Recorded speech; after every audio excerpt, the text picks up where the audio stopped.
silence. Friends, thank you so much for joining us on this really very, very special occasion, celebrating the 25th anniversary of one of the really, really great institutions in Anglo Jewry, an institution which, to be honest with you, has not always had the prominence or the support that it so richly deserves. But I think one of which we can be hugely proud. I know there are many, many of you, all of you perhaps, who in one way or another have helped the Jewish Music Institute, but I think it would be remiss of me not to single out the driving force who is the reason any of us are involved in any shape whatsoever, and that's Geraldine Auerbach. Geraldine, Thank you. Friends, what Geraldine and the Institute have done is truly extraordinary, and you'll be getting a little magazine this evening explaining some of the achievements. But when I saw them outlined together, I could really hardly believe the sheer extent of it. 675 concerts during those years. 80,000 people have attended. 10 pioneering Jewish music festivals. The annual South Bank Jewish Culture Days. And some real landmark moments. Kaddish for Terezin in Canterbury Cathedral, Ernst Bloch's Sacred Service, and many others. And more recently, Simcha on the Square, and Klezmer in the Park. Extraordinary and really lovely, joyous occasions, open to everyone. And I think when you offer people in general, not just the Jewish community, but anyone who's passing by, you say, come and join in our music. Music and food. I think music, food, and stories, you could bring peace to the whole universe just doing that. And of course, many, many other things like the Millennium Awards, like the Cantors Convention, like the Jewish Music Library, and of course the lectureship in Jewish music now at SOAS, and we are so honored to have you here, and Professor Abigail, where's Abby? Right here. Thank you for creating it. Thank you for filling it so beautifully, and of course the great event to celebrate this quarter centenary, the forthcoming Klez Fest. You are taking klezmer around the country, am I right? Yeah, we're not going to wait for you to come to us. Yeah. We're coming to you. So you have been warned. Klezmer coming to a venue near you soon. And what a joyous thing klezmer is. And, it's just tremendous. Look, friends, this is a great achievement, and I really believe that it deserves all our support. Let me just share with you some very personal thoughts about this. To me, music is the most spiritual form of expression that exists, and was absolutely central to Jewish spirituality.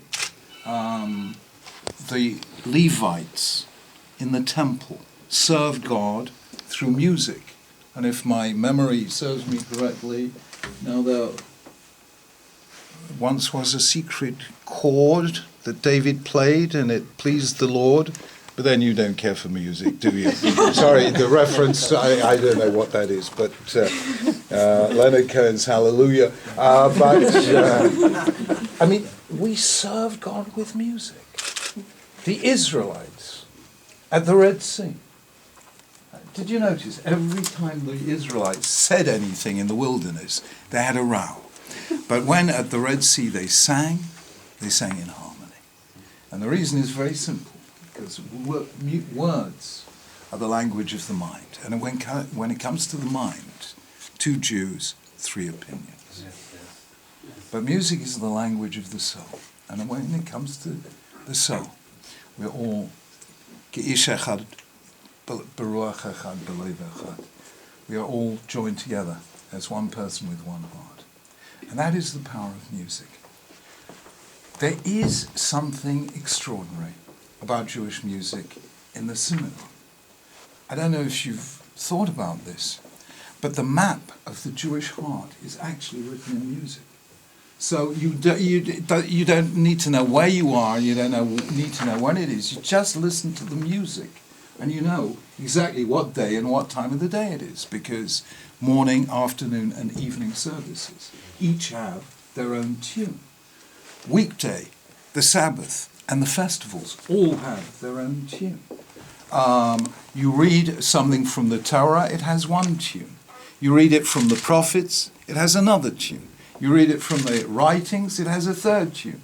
And you learn Mishnah and Gemara, it has yet another tune. So you know exactly when and what kind of literature simply by listening to the music. And that musical tradition, which began in the temple, one of the most ancient continuous musical traditions there is. Some scholars, a very great scholar no longer alive, the late Professor Abram Joshua Heschel, the Jewish Theological Seminary, told me that he believed that Gregorian chant was a direct descendant of the chant of the Levites in the temple. And he coined the phrase, this was 42 years ago when I was a kid. I went to see him in Los Angeles, and he said, in Judaism, no conversation without intonation. We sing when we move from the secular to the spiritual. Words take wing through music. And that to me is summed up in one very remarkable phrase in the Bible, which people don't notice. You know, Moses lived a long life. He began his career as a Jewish leader at the age of 80 and got through to 120, and he's 120 years old. And he has given 612 commandments to the Israelites. Now, 612 is a pretty impressive number, and you would have thought, you know, quit while you're ahead. But no, he gives them one last command, the 613th command, the last command that Moses gave the Israelites.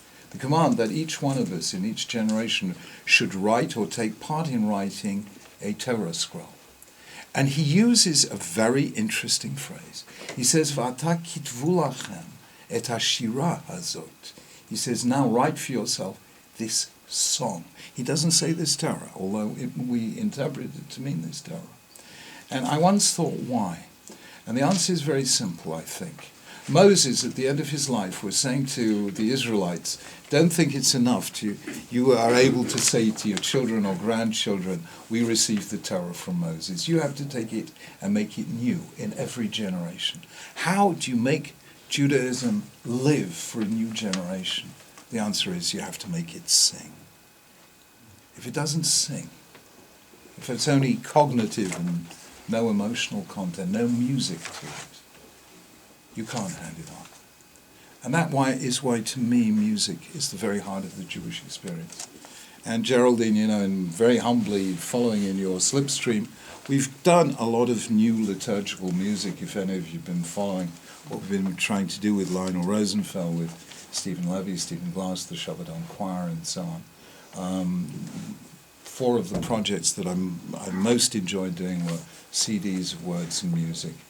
And I think we celebrate because we did this one little experiment of a little piece of music on YouTube, which we did for Israel's 60th anniversary, because we thought people need to cheer up, because Israel can sometimes seem very sad. So we thought of some way of cheering people up, thinking about Israel and singing a song for peace. And we put that on the YouTube, and yesterday it reached 1 million hits.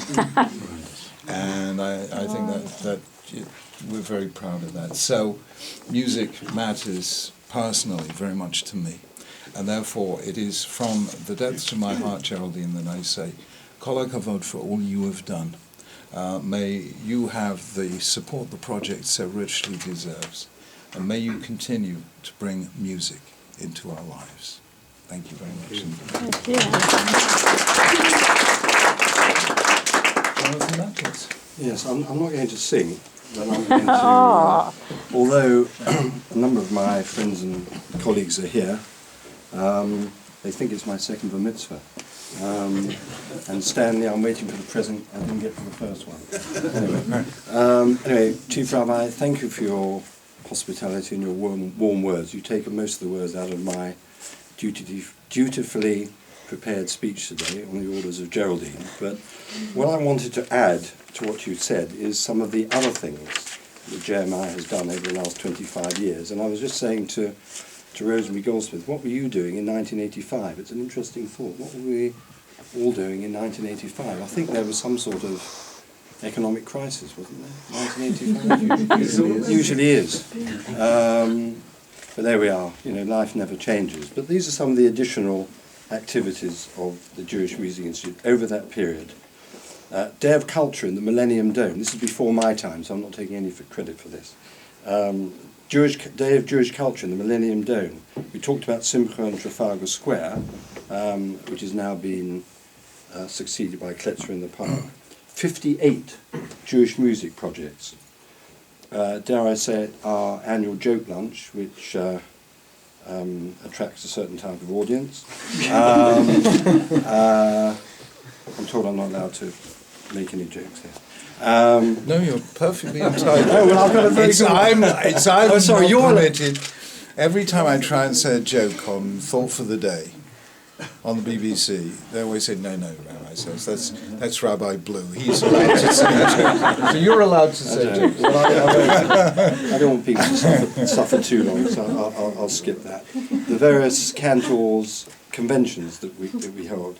The establishment of the Jewish Music Library, which I don't actually think that many people know about, which is based at SOAS, School of Oriental and African Studies. The first lectureship in Jewish music, also, which is housed at SOAS in honour of Jennifer Jankel's late father, Joe Loss. You remember Joe Loss? And that was a very interesting part of Jewish music. I mean, the number of Joe Loss and equivalents, if you know what I mean. There was no equivalent, but you know what I'm saying. Geraldo and others. Yes. Sunday night at the London Palladium. Yeah, whatever. The general encouragement of research and scholarship, providing opportunities for practical training, creating performing groups, recovering music lost in the Nazi era, and publishing and distributing recordings, scores and books. It really is quite a sort of voluminous amount of activities. You'll get a pack, as you would anticipate, when you leave, which will record all the various, that's not a joke, which will record all the various activities of the organisation. And going forward, we've got plans for the future. We have, we started last year, I think it was, our Dining and Music Club, as it says, combining dining and music, and we have various themes. The next theme is Italian music, then we have an Iraqi evening and a French evening, food and music combined. We have a Klezmer Day at the Limud conference, where we have a presence now at the end of November, and at the end of March, is it November? December. December, okay, that's all right. Sounds better than November, it's more immediate. And we have Israeli composers and artists concert at the Festival Hall, the Purcell Room, at the end of March. So there's a fair amount of activity and a lot to look forward to. So as chairman of the JMI, I have some thank yous to make. I would like to thank all past presidents who are here. I think there's only one, and that's Walter Goldsmith. I believe. Oh, Rosa, I'm sorry, I apologise. I thought you were vice president, no? I've got that one wrong, I apologise. As chairman, Oh dear. yes, right. I'm digging the hole. Rose has been with us for nearly all of those 25 years, so it's just wonderful that you're here with us today. I was the first victim. Well, that probably won't be the last. And so we have. She's still here to tell the tale, so I think that's all right. Rosa, Walter, Jennifer Jankel, my vice chairman, my various trustees who are scattered around the room. Well, they're not scattered; they're standing next to each other. But and I appreciate their support. And last but not least, Geraldine, who, as the Chief Rabbi mentioned, has been a tower of strength for this organisation over the years and stands very much at the apex and on the bridge of all that we do. So looking forward to the future, I'm going to sling my notes away. I think we all look forward to taking the Jewish Music Institute further, expanding the activities. One thing I'd very much like to do is one of the challenges is to involve younger people in the activities. I'm looking around the room here, and of course we're all very young, but I'm talking about young people. And I think that's a challenge for us. I think we'd like to involve Jewish musicians and younger Jewish musicians who are active in society, and contemporary music. I think is Jewish contemporary music and contemporary Jewish musicians. I probably got that wrong. Is also very important to us. Anyway, thank you very much, Chief Rabbi, for your warmth and hospitality. Geraldine, for all your efforts, and last but not least, for all of you for coming tonight. And we hope you participate in our future events. Thank you very much indeed.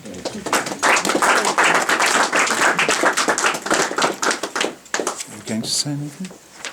I think you should, Geraldine. You can't get away with that. Can't get away. It's difficult to stop me saying anything, but it's just very special to be here tonight and to have this wonderful reception with so many old friends, but even more so with many new friends who I hope will become friends and will really participate with us and help us to take Jewish music and to preserve Jewish music and take it into the future. In your little pack which we'll give you one of our newsletters which only arrived from the press today. We'll give you the list of events for our Dining and Music Club. We'll tell you about a wonderful concert on the back of the newsletter of Jolos Music in Weybridge on the 21st of November, which is going to be really special. And there's a CD of Jewish music introduced by Lady Schulte with a whole different range of Jewish music. And there's also our little Silver Jubilee documents which you may like to have a look at, and hopefully you'll want to support us and do that. And I believe you want to give us one of your lovely CDs as well. I see a box there. If anyone would like one, do please feel free. This is a CD of 24 pieces of music, 7 of which were newly produced, just to celebrate Israel. Tell the story of Israel, recapture a little of the drama,